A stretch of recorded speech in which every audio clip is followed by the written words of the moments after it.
حیران ہو گئی، پریشان ہو گئی، ذرا مجھے خوف لگا، لیکن آنے والی عورت نے کہا اے خدیجہ کبریٰ گھبراؤ نہیں، ہم بنی ہاشم کی عورتیں ہیں، میں سارہ بنت اسحاق ہوں، یہ حضرت عیسیٰ کی والدہ حضرت مریم ہے، یہ حضرت کلثوم موسیٰ علیہ السلام کی بہن ہے، یہ فرعون کی بیوی آسیہ ہے، اللہ کے حکم سے ہم تمہاری خدمت کے لیے آئے ہیں، تم فکر مت کرو۔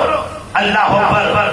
حضرت سارہ داہنے بائیں جاتی ہے، حضرت مریم بائیں بائیں جاتی ہے، حضرت آسیہ پیچھے، حضرت موسیٰ علیہ السلام کی بہن کلثوم آگے، فرماتی ہے کہ اب آثار حمل ظاہر ہوئے، وضع ہوئی، ولادت کا وقت آیا۔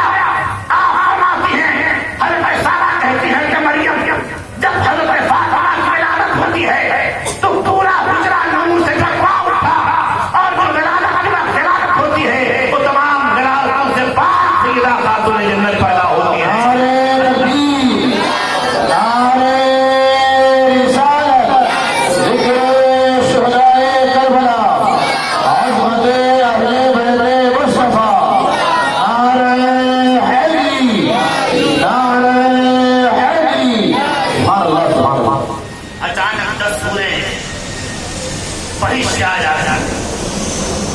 جن کے ہاتھ میں تشت ہے جو آب کوثر سے بھرا ہوا، چار عورتیں اٹھی، انہیں آب کوثر سے غسل دیا، اور ایک کپڑا جنت سے آیا تھا، انتہائی جنت سے ملبوس تھا، اس کپڑے میں لپیٹا اور بطور مکنا باندھ کر حضرت خدیجہ کی گود میں دیا۔ خدیجہ لو یہ بچی تمہیں مبارک ہو، بڑی مبارک بچی ہے۔ اتنا کہنا تھا وہ عورتیں غائب ہو گئی، اتنے میں اللہ کے رسول آقا کریم تشریف لے آتے ہیں۔ میرے آقا جیسے تشریف لائے، حضرت خدیجہ نے اپنی بیٹی جناب فاطمہ کو اپنی گود سرکار کی گود میں دیا، سرکار نے اپنی گود میں لیا، بے چومی، اللہ تبارک تعالیٰ کے حکم کی بنیاد پر کہ اے فاطمہ میرے رب کا حکم ہے بچی کا نام فاطمہ رکھو، میں اپنی بچی کا نام فاطمہ رکھتا ہوں۔ فاطمہ کے معنی میں جان دلانے والی، جہنم سے غلط میں غلاموں کو نجات دلائیں گی، اسی لیے اہل بیت اطہار کی محبت جہنم سے بچنے کا ایک راستہ ہے۔ خدا کی قسم اہل بیت سے محبت کرنے والا جنت میں داخل کر دیا جائے گا، اور جو اہل بیت سے محبت نہیں کرے گا اس کی پیشانیوں پر، اس کی پتلیوں پر تحریر کر دیا جائے گا۔ یہ اللہ کی رحمت سے امید مایوس ہو گیا ہے اور اسے جہنم میں داخل کر دیا جائے گا۔ اہل بیت کی محبت جنت میں جانے کا راستہ۔ تو حضرات، جن کی والدہ کا لقب سید عالم میں طیبہ طاہرہ تھا، طیبہ طاہرہ، سیدہ زاہدہ طیبہ طاہرہ جان احمد کی راحت لاکھ السلام، جتنی ان کی ماں جتنی پاکیزہ ہو، باپ جتنے اعلیٰ ہو، جس کے نام جس کے باپ مولا علی شیر خدا ہو، جس کی ماں خاتون جنت ہو، جو طیبہ طاہرہ ہو، ایسے باپ اپنے باپ سے بچے جو پیدا ہوتے ہیں انہیں حسن و حسین ہی کہا جاتا ہے۔ اللہ اکبر، انہیں آستان کربلا ہی کہا جاتا ہے، انہیں جنتی نوجوانوں کا سردار ہی کہا جاتا ہے۔ ماں جب اتنی اعلیٰ ہو، باپ جب اتنا اعلیٰ ہو، تو ایسے مبارک بدن سے پیدا ہونے والے بچے بھی ماں کے کردار سے بیٹوں کا کردار ہوتا ہے۔ ماں باپ کا کردار اچھا ہو، ماں باپ کے عادات و اطوار اچھے ہو تو بیٹے کے عادات و اطوار بھی اچھے ہوتے ہیں۔ ماں باپ کے کردار و عمل کی چھاپ ہوتی ہے۔ اگر ماں بے حیا ہو، باپ بھی بد کردار ہو، تو اس ماں کی بے حیائی اور بدکرداری کا اثر بیٹے پر پڑتا ہے۔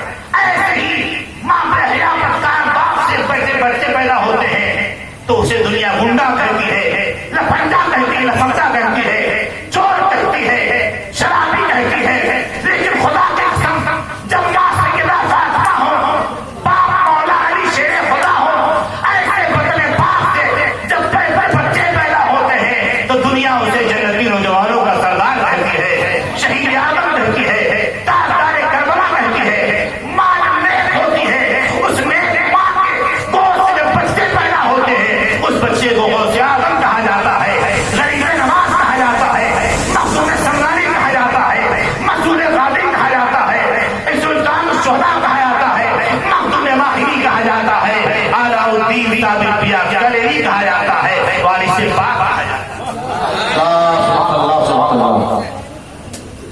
تو ماں فاطمہ، باپ مولا علی شیر تو بیٹے حسنین کریمین، جس کو میرے آقا نے فرمایا میرے دونوں بیٹے جنت کے پھول ہیں، اور اللہ کا رسول آقا کریم صلی اللہ علیہ وسلم اتنی محبت فرماتے تھے، اتنی محبت فرماتے تھے کہ اس کی مثال دنیا پیش نہیں کر سکتی۔ نبی کریم صلی اللہ علیہ وسلم کی گود میں امام حسن کھیل رہے تھے، ایک زانو پہ امام حسین اور ایک زانو پہ آپ کے بیٹے حضرت ابراہیم فرزند۔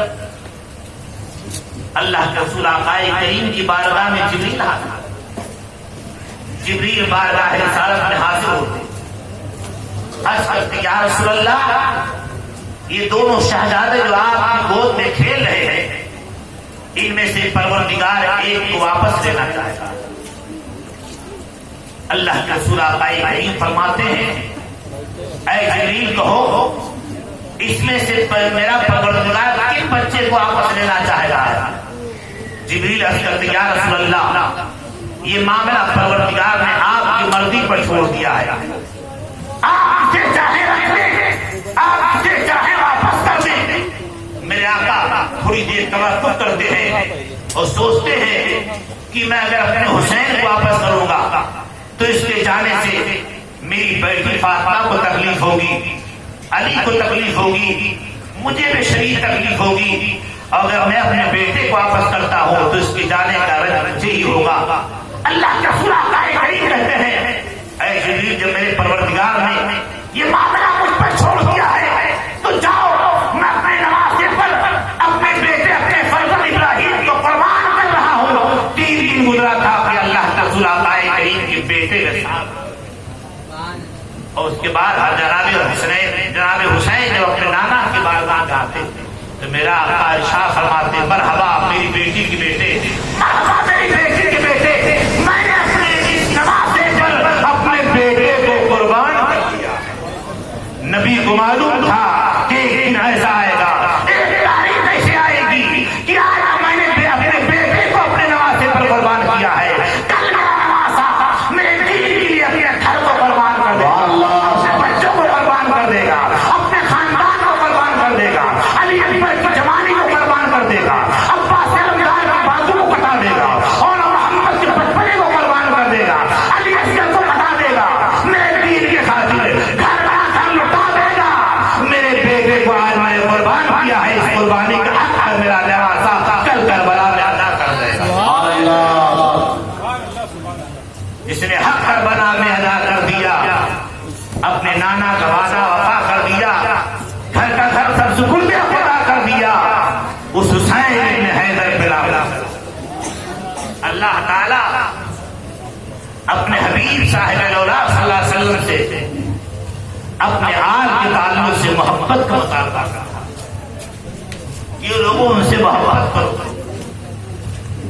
ان سے محبت کرو، اللہ سے اس لیے محبت کرو تمہیں وہ رزق کھلا رہا ہے، تمہیں روزی دے رہا ہے، تمہیں زندگی دیا ہے، مجھ سے اس لیے محبت کرو میں کہ اللہ کا محبوب ہوں، تمہارا نبی ہوں، اور میرے حسین کریمین سے اس لیے محبت کرو کہ یہ میرے محبوب ہے، پروردگار کے رسول نے ان سے جو محبت کا مطالبہ فرمایا، جانتے ہو اس میں نبی کا فائدہ نہیں تھا، اس میں اہل بیت سے محبت کرنے والوں کا ہی فائدہ، حسین کے چاہنے والوں ہی کا فائدہ تھا۔ حسین سے محبت کرنے کا انعام کیا ملتا ہے، اجر کیا ملتا ہے بارگاہ الہی سے؟ آئیے وہ تاریخ کا باب بھی میں آپ کے سامنے پیش کرتا ہوں۔ حضرت مولا علی شیر خدا رضی اللہ تعالی نبی کریم کے ساتھ ایک غزوے میں تشریف لے گئے۔ حسنین کریمین کے بچپنے کا زمانہ، بالکل شیر خالی کا زمانہ، وہ چلنے کے لائق ہو گئے۔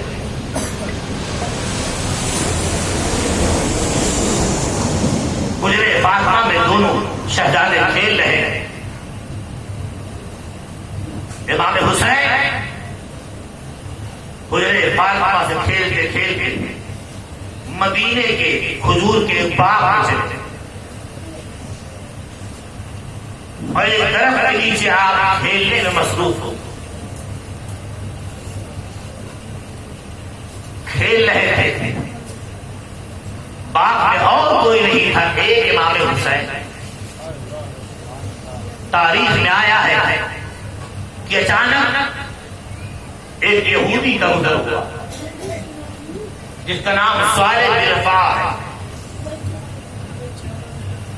یہودی جب وہاں سے گزرا امام حسین کے قریب جاتا تھا تو آپ کی چمکتی ہوئی پیشانی کو دیکھتا ہے, کبھی آپ کی نرگسی آنکھوں کو دیکھتا ہے, کبھی دندان مبارک کو دیکھتا ہے, اور دیکھتے دیکھتے اس کی نیت خراب ہو گئی. اللہ یہ بچہ تو بڑا حسین و جمیل ہے, اس کی خوبصورتی تو بہت شاندار ہے, اس کی پیشانی سے تو نور کی شعاعیں ٹپک رہی ہے, اس کے دانت کو موتی وجہ سے لگ رہے ہیں, اس کے ہونٹ تو گلاب پنکھڑی کی طرح ہے, اس کی آنکھیں تو لاجواب ہیں.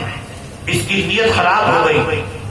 باغ میں دیکھا کوئی انسان نہیں ہے, اس کی نیت خراب ہو گئی. آگے بڑھا, امام حسین کو اٹھایا گود میں اور گود میں چھپا کر لے جا کر اپنے گھر کے اندر چھپا دیا. ادھر جب امام حسین کو کافی دیر ہو گئی, حجرے بطول سے نکلے ہوئے, حضرت خاتون جنت اپنے بڑے بیٹے امام حسن سے پوچھا, میرے شہزادے تمہارا بھائی حسین کا تلاش کرو. آپ گھر کے باہر نکلے, والدہ محترمہ سے عرض کرتے ہیں میری ماں میرا بھائی حسین کو دکھائی نہیں دے رہا ہے. آپ ان کی بے چین و بے قرار ہو گئی کہ اصل کے قریب آ گیا ہے, سورج ڈوبنے کے قریب ہے اور کافی دیر سے میرا بیٹا گیا ہوا ہے, تمہارے باپ مولا علی نہیں ہے. جاؤ میرے شہزادے اپنے بھائی کو تم ہی تلاش کرو, اگر تمہارے بابا ہوتے تو جا کے تلاش کرتے, جاؤ تم ہی چلا کر تلاش کرو. حضرت خاتون جنت پر اتنی بے چینی تاری ہوئی, اتنی بے قراری تاری ہوئی کہ چند لمحے میں حجرے بطول سے آپ باہر آتے ہیں اور چند لمحے میں 70 مرتبہ اندر باہر گئی. اتنی بے چین ہو گئی اور اپنے فرزند شہزادے امام حسن سے فرماتی ہے, اے میرے لال جاؤ میرے حسین کو تلاش کرو, میرا لاڈلا کہاں گیا ہے. اس کے نہ آنے سے فاطمہ کا دل ڈوبا جا رہا ہے, سورج ڈوبنے کے قریب ہے. حضرت امام حسن اپنی ماں کا حکم پاتے ہیں, اپنے بھائی امام حسین کو تلاش کرنے کے لیے آپ حجرے بطول سے باہر نکلے. تلاش کرتے کرتے ٹھیک اسی باغ میں پہنچے جس باغ میں امام حسین کھیل رہے تھے, اور جہاں سے صالح بن رفاع یہودی امام حسین کو پکڑ کر لے گیا تھا. آپ باغ کے اندر گئے, آپ نے چاروں طرف نگاہ دکھائی, کوئی نظر نہیں آیا, تو آپ نے آواز لگائی, اے میرے بھائی حسین تم کہاں ہو. ماں خاتون جنت تمہارے لیے بے چین و بے قرار ہے, میرے بھائی حسین تم کہاں ہو, یہ آواز لگانا تھا. اللہ کی شان دیکھیے, اچانک ایک ہرن نمودار ہوا. وہ ہرن دوڑتا دوڑتا امام حسن مجتبی سے قریب گزرتا ہے. حضرت امام حسن اس ہرن سے پوچھتے ہیں, اے ہرن کیا تم نے میرے بھائی حسین کو دیکھا ہے. اللہ کی قدرت دیکھیے, اللہ نے ہرن کی زبان ناطق دیکھی. وہ ہرن زبان سے رکھتا تھا لیکن وہ بولنے لگا. جیسے امام حسن نے پوچھا, اے ہرن تم نے میرے بھائی کیا حسین کو دیکھا ہے. ہرن بزبان حال امام حسن کی بارگاہ میں عرض کرتا ہے, اے فاطمہ کے لقب جگر, اے مولائے کائنات کے شیر نور نظر, اے امام الانبیاء کے نواسے, اپنے بھائی کو اس باغ میں مت تلاش کیجیے. آپ کے بھائی کو صالح بن رفاع یہودی پکڑ کر لے کر گیا ہے اور اپنے گھر میں چھپا کر بیٹھا ہوا ہے. جائیے اپنے بھائی کو صالح بن رفاع یہودی سے کوہیتوں کے مکان سے لے کر آئیے.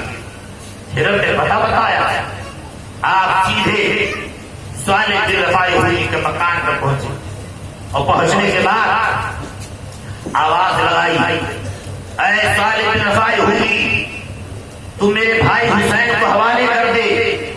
اللہ اکبر، جب صالح کے کان میں آواز جاتی ہے وہ چونک گیا، حضرت استجاب میں ڈوب گیا کہ جب میں اس بچے کو لے کر آیا تھا کسی انسان کی نگاہوں نے نہیں دیکھا تھا، انسان کو انسان کسی جانور نے بھی نہیں دیکھا تھا، آخر یہ آنے والا کتنا ذہین ہے کہ مجھ جیسے چور کے گھر کا پتہ بھی لگا لیا، میرا نام لے کر پکار رہا ہے۔ اور اس کے بعد امام حسن فرماتے ہیں اے صالح بن رفاع یہودی تیری خیریت اسی میں ہے، تو میرے بھائی حسین کو حوالے کر دے، نہیں تو میں اپنی ماں سے شکایت کر دوں گا، اگر میری ماں نے بددعا کر دی تو تمام یہودی ہلاک ہو جائیں گے، تیرا خاندان تباہ و برباد ہو جائے گا۔ گھبرا گیا، دروازہ کھولا، اور جب دروازہ کھولا اس کی نگاہ امام حسن پہ پڑتی ہے تو وہی نور جو حسین کی پیشانی میں دکھائی پڑ رہی تھی وہی چمک یہاں بھی دکھائی پڑ رہی ہے، وہی روشنی یہاں بھی دکھائی پڑ رہی ہے، وہی نمک، وہی نور، وہی چمک، لیکن چھوٹی سی عمر وہ دیکھتا جا رہا ہے، بچے کی قد و قامت کو دیکھتا ہے، آپ کی ذہانت و ذکاوت کو دیکھتا ہے کہ بچہ کتنا ذہین معلوم ہو رہا ہے، اتنی سی چھوٹی عمر وہ مجھ جیسے چور کے گھر کا پتہ لگا دیا۔ اس کی پیشانی بتا رہی ہے کہ کسی اعلیٰ خاندان سے تعلق رکھتا ہے، یہ دل میں خیال کرتا ہے، اور اس کے بعد کہتا ہے بچے میں تیرے بھائی کو بعد میں حوالے کروں گا، پہلے اپنا نام بتا، تیرا نام کیا ہے، تیرے باپ کا نام کیا ہے، تو کس قبیلے سے تعلق رکھتا ہے۔ حضرات گرامی جب اس نے کہا تیرا نام کیا ہے، تیرے باپ کا نام کیا ہے، کس خاندان سے تعلق رکھتا ہے، حضرت امام حسن مصطفیٰ کہتے ہیں کہ صالح بن رفاع یہودی تو میرا نام جاننا چاہتا ہے، میرا نام حسن ہے، میرے باپ کا نام جاننا چاہتا ہے، سن لے میرے باپ کا نام مولا علی شیر خدا ہے۔ اللہ اکبر، اتنا سننا تھا، اس نے کہا ہاں میں شیر خدا کو جانتا ہوں، تیری ماں کا نام کیا ہے؟ آپ فرماتے ہیں میری ماں کا نام خاتون جنت جناب فاطمہ زہرا ہے۔ اس نے کہا ہاں میں جانتا ہوں۔ آپ سے کہا پتا تیرے نانا کا نام کیا ہے؟ آپ نے فرمایا میرے نانا جان امام الانبیاء جناب محمد رسول اللہ ہے۔ اس نے کہا ہاں میں جانتا ہوں۔ خدا کی قسم وہ صالح بن رفاع یہودی کی دل کی دھڑکنیں تیز ہونے لگی، اور بڑھتا ہے، حسن مصطفیٰ کے قدموں پر گرتا ہے، عرض کرتا ہے مجھے پہلے کلمہ پڑھائیے، مشرف پر اسلام کیجیے، جس کے باپ مولا علی شیر خدا ہوں، جس کی ماں خاتون جنت جناب فاطمہ زہرا ہوں، جس کے نانا امام الانبیاء جناب محمد رسول اللہ ہوں۔ مجھے نہیں معلوم تھا حسین خاتون جنت کا بیٹا ہے، مجھے نہیں معلوم تھا حسین مولا علی کا شہزادہ ہے، مجھے نہیں معلوم تھا حسین سرور کائنات جناب محمد رسول اللہ کا نوازا ہے۔ مجھے کلمہ پڑھائیے، مشرف پر اسلام ہوئیے، میں کلمہ پڑھ کر آپ کے نانا جان کے دین میں داخل ہونا چاہتا ہوں۔ آپ نے دست پاک پڑھایا، آپ کے دست پاک پر وہ صالح بن رفاع یہودی توبہ کرتا ہے اور کلمہ پڑھ کر مشرف پر اسلام۔ نعرہ تکبیر، نعرہ رسالت، ذکر شہدائے کربلا، ذکر شہدائے کربلا، نعرہ تکبیر، نعرہ رسالت۔ خود تو صاحب ایمان ہو گیا لیکن اس کی پیشنی اتنی بڑی کہ اپنے قوم کے 70 نوجوانوں کو لا کر حسن مصطفیٰ کے ہاتھ پر توبہ کرائی اور سب کے سب مشرف پر اسلام ہو گئے، سب نے کلمہ طیبہ پڑھ لیا۔ لیکن حضرات صالح بن رفاع یہودی کی اس طرح کیفیت نہیں مٹی، اس کی بے چینی نہیں مٹی۔ ایک دن جناب فاطمہ کی بارگاہ میں گیا اور پہنچا اور پردے کی اوٹ سے اپنا تعارف کراتا ہے، اے رسول کریم کی شہزادی، اے حسنین کریمین کی والدہ، میں ہی صالح بن رفاع ہوں جس نے آپ کے بیٹے حسین کو گرفتار کر کے خاتون جنت کی روح کو تکلیف پہنچائی تھی۔ مجھے نہیں معلوم تھا حسین خاتون جنت جناب فاطمہ کا لال ہے، مجھے نہیں معلوم تھا حسین مولا علی کا شہزادہ ہے، مجھے نہیں معلوم تھا حسین امام الانبیاء کے نواسے ہیں۔ اے بنت رسول، آپ میری خطاؤں کو معاف فرما دے، میری لفظ کو معاف فرما دے، حضرت خاتون جنت خوش ہوتی ہے، آپ فرماتی ہیں اے صالح میں تجھ سے خوش ہوں اور میں تیری خطاؤں کو معاف کرتی ہوں۔ اب تو کی داخل اسلام ہو چکا ہے، تم شرف کا اسلام ہو چکا ہے، میں تجھ سے خوش ہوں اور میں تیری خطاؤں کو معاف کرتی ہوں۔ لیکن سن لے حسین فاطمہ کا بیٹا تو ہے، لیکن مولا علی کا لفظ جگر بھی ہے، ان کا شہزادہ بھی ہے، ان کا نور نظر بھی ہے۔ اگر تو معافی چاہتا ہے تو جا ان کے باپ مولا علی شیر خدا سے معافی طلب کر، اگر مولا کائنات نے معافی کر دی یقیناً تیری خطا معاف ہو جائے گی۔ صالح بن رفاع یہودی حضرت مولا کائنات کا انتظار کرتا رہا۔ جب اللہ کے رسول آقا کریم کے ساتھ مولا کائنات کے غزوے سے تشریف لائے، اس کو اطلاع ملی کہ حضرت شیر خدا تشریف لے آئے۔ پہنچتا ہے حضرت مولا علی کی بارگاہ، اور بارگاہ میں پہنچنے کے بعد سارے واقعے کا تذکرہ کیا۔ حضور میرا نام صالح بن رفاع ہے، ایک دن میں نے آپ کے بیٹے حسین کو گرفتار کر کے اپنے گھر میں چھپا لیا تھا، میں نے خاتون جنت کی روح کو تکلیف پہنچائی، مجھے نہیں معلوم تھا حسین خاتون جنت کا بیٹا ہے، مولا علی کا شہزادہ ہے، سرور خدا سرور رسول خدا کا محبوب ہے۔ اے مولا کائنات آپ میری خطاؤں کو معاف فرما دیں، خاتون جنت نے مجھے معاف فرما دیا ہے، میں معافی کے لیے حاضر ہوں، اللہ کے واسطے میری خطا کو معاف فرما دیں۔ مولا علی خوش ہوتے ہیں اور آپ کہتے ہیں کہ اے صالح میں تجھ سے خوش ہوں، میں تیری خطاؤں کو معاف کر رہا ہوں، لیکن سن لے حسین فاطمہ کا لفظ جگر تو ہے، مولا علی کا نور نظر تو ہے، میرا بیٹا تو ہے، لیکن رسول اللہ کا نواسا ہے، نبی کریم کے چہیتے ہیں، اللہ کا رسول آقا کریم کے نواسے ہیں۔ اگر معافی مانگنا چاہتا ہے تو ان کی نانا جان کی بارگاہ میں جا، اگر ان کے نانا نے معافی کر دی تو یقیناً تیری خطا معاف ہو جائے گی۔ اب یہ صالح بن رفاع بھاگتا ہے، سرور کونین کی بارگاہ میں پہنچتا ہے، امام الانبیاء کی بارگاہ میں حاضر ہوتا ہے، انیس بے کسا کی بارگاہ میں حاضر ہوتا ہے، چارہ صادق درمندہ کی بارگاہ میں حاضر ہوتا ہے، سرور کونین کی بارگاہ میں حاضر ہوتا ہے۔ حاضر ہونے کے بعد عرض کرتا ہے یا رسول اللہ، اے سرور کونین، اے رحمت دو جہاں، میں صالح بن رفاع ہوں۔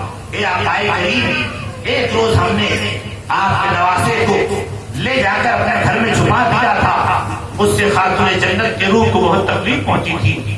اے میرے آقا میں خاتون جنت سے معافی طلب کر چکا ہوں، انہوں نے معاف فرما دیا ہے۔ مولا